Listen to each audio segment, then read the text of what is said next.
Hi everybody, welcome to Keeping It Charged Up, powered by iHeart Real Estate. My name is Annalyn Artadi. And my name is Katia Yako.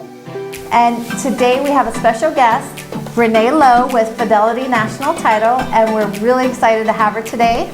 We're going to be going over some things that we feel is going to be very important for you to know, very basic information about what an escrow and title company do during your home purchase or home sale process.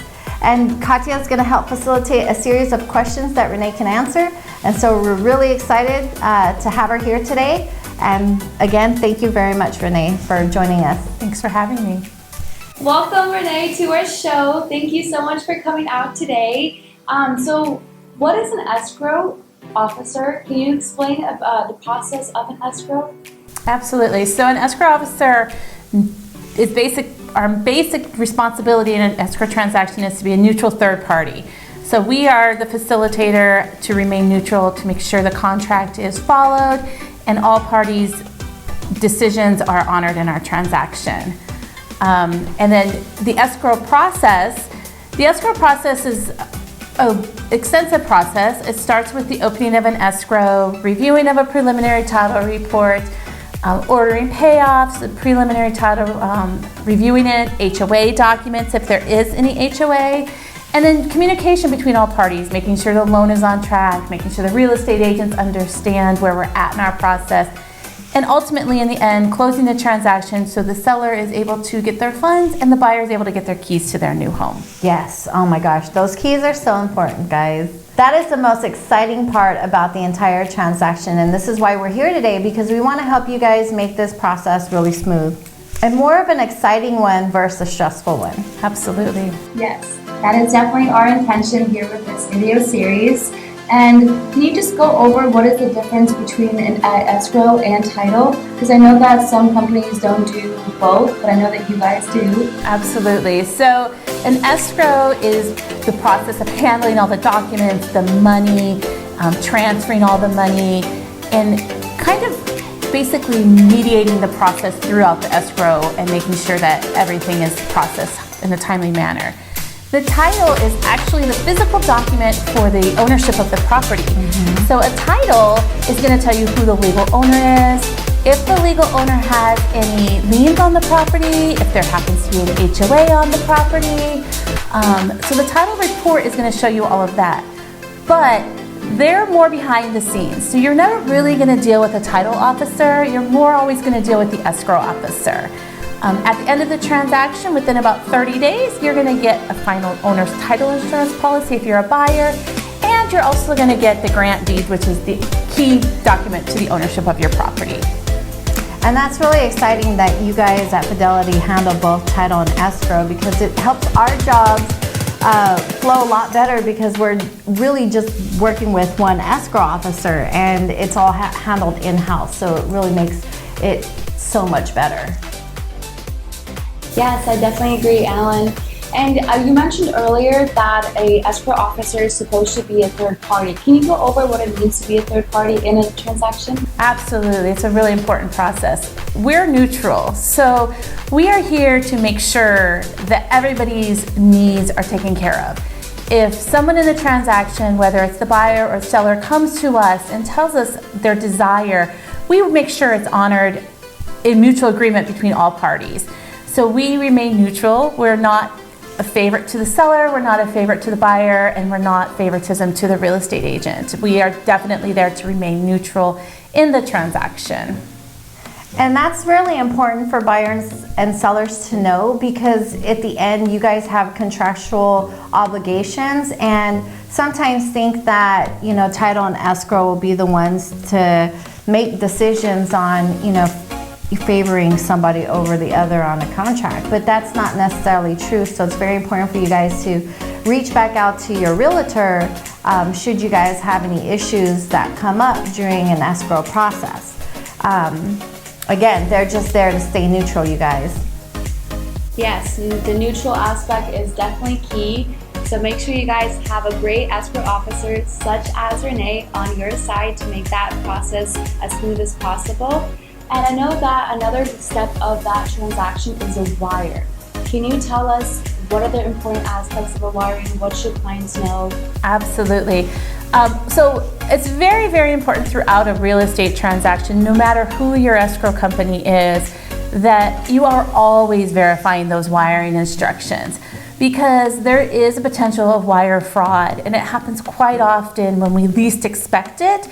At Fidelity Title, we actually have a system that we use. It's called our Start and Here system, which we send the wiring instructions to the buyer through a very secure system that only they have access to. It's really important that as a buyer in a transaction, that the buyer is the one getting that information. We don't like to send it to the realtor and have the realtor forward it on, because we don't want it to get in the hands of a fraudster and then potentially losing all that money. Make sure when you're always wiring funds, call, verify, and if the wiring instructions happen to change, that should be a red flag to definitely reach out, because most title and escrow companies do not change their wiring instructions, let alone in the middle of a transaction. Got it.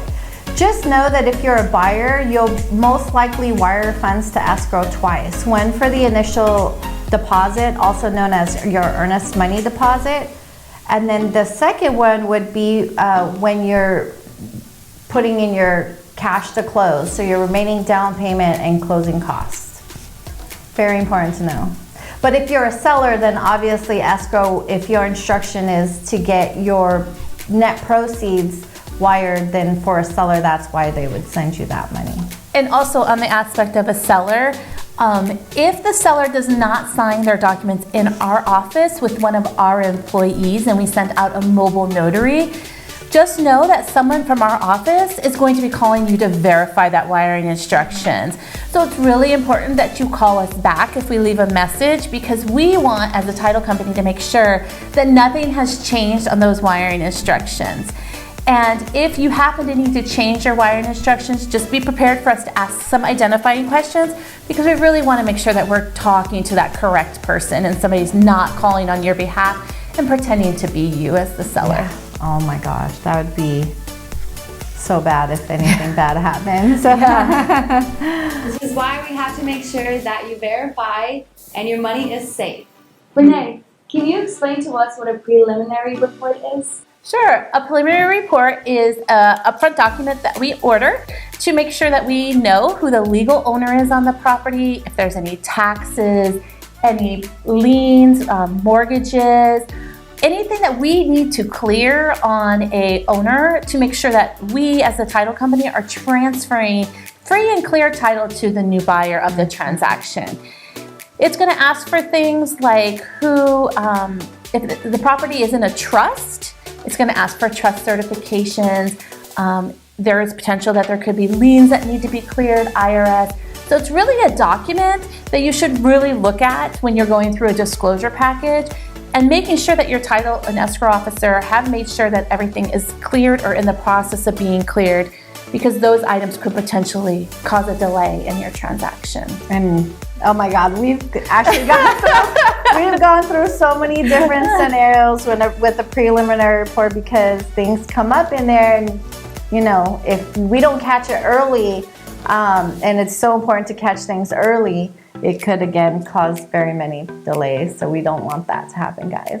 Yes, we definitely do not want any delays to occur, and this is why we have this series to make the transaction as smooth as possible, so then you know what to do so you can avoid these delays. So a payoff, I know that you mentioned it earlier. Can you go over that and like what does it mean? How does it affect a buyer or a seller? So a payoff is something that's owed on the property. It could be taxes, liens, IRS liens, state taxes, child support, anything that's attached to the property that needs to be paid. We have to get what we call a payoff demand. We have to have in writing what we owe that creditor, that lender, so that we are making sure that we are paying them in full so they release the obligation on the property. So as a seller, it's so important that when we as the escrow officer and title company are asking you for information, please get it to us as soon as possible, because the sooner we have it, the faster we can get those ordered and the faster we can make sure we have an on-time closing. Yes, so make sure, sorry. You first. No. For the queue to get the keys. Yes.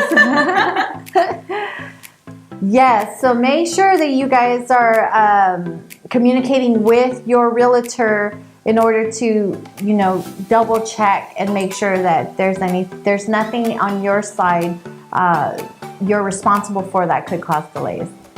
Now that the payoff demand is all set and done, what are the closing costs that occur for a seller or a buyer in a transaction? So a seller and a buyer have different closing costs. It really, for a seller, is going to depend on what county you're buying your property, or selling your property in. Depending on the county you're selling your property in, a seller can be responsible for an escrow fee, an owner's title insurance policy, transfer tax, commissions, natural hazard report, and any other items that are disclosed in the contract that the seller could be paying. Now, if you go to a county where it's called what we call a buyer pay county, the buyer is responsible for paying the title and escrow fee. They will also, whether it's in a seller pay county or a buyer pay county, the buyer will be paying a lender's title insurance policy. They'll be paying any of the closing costs that the lender may have, and then any other items that are specified in the contract. So it's really important that when you do go into contract on a transaction to ask for an upfront estimated settlement statement. Granted, the settlement statement may not always have all the lender fees on it, but it's going to give you an idea what you can expect from the title aspect of it and any miscellaneous fees per the contract that you can put in with your lender. And as a seller, we can give you that estimated statement up front.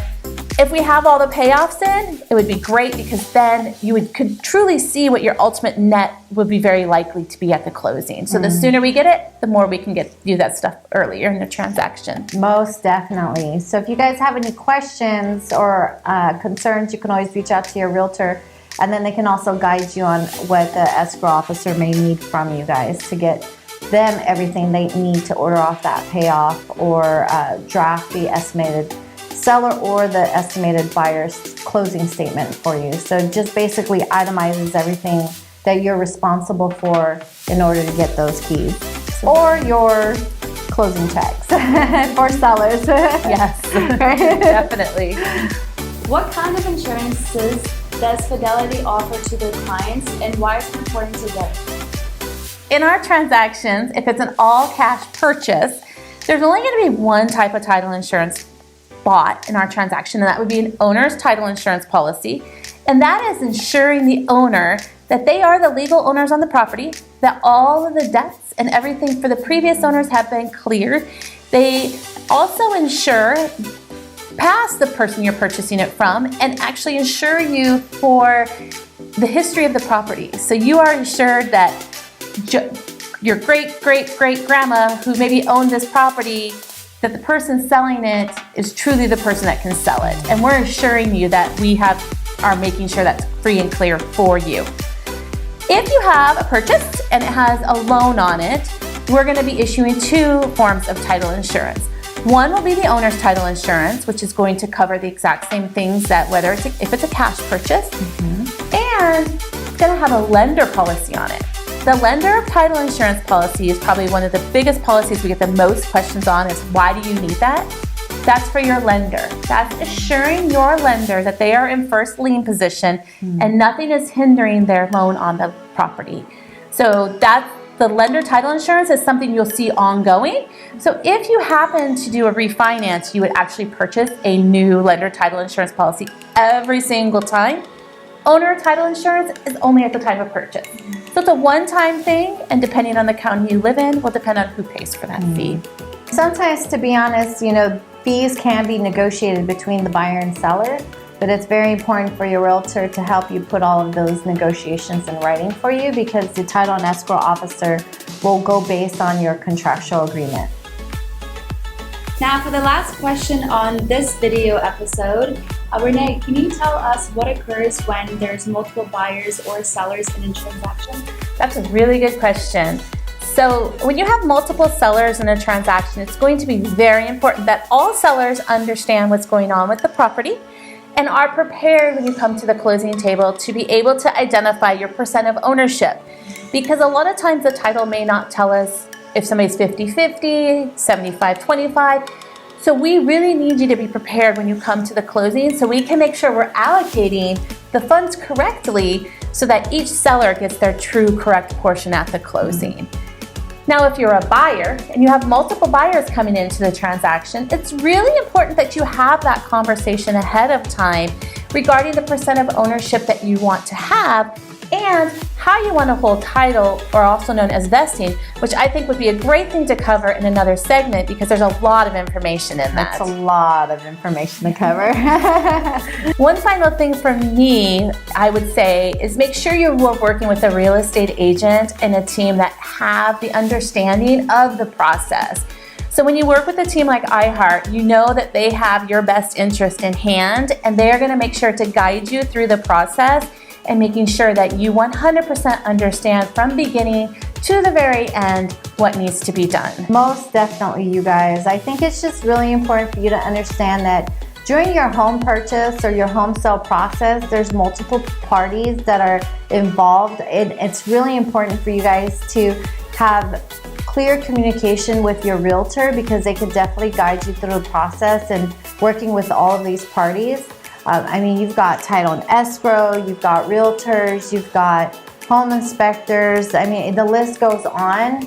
And so it's just really important for us to stay all on the same page to help process a smooth transaction. So we want to be able to lay everything out on the table for you so that you're really comfortable and confident with your decisions and can actually get your keys at the end, or get to your closing table, because for sellers you're trying to make a move and we want to make sure that we can help you understand all your rights and duties as well as a seller and your rights and duties as buyers. So we really appreciate you again, Renee, for joining us Thanks today. for having me. And we are looking forward to sharing more training videos because title and escrow, this is just a general overview and there's just so much more that we can detail out in alone. What is a preliminary report? What is vesting?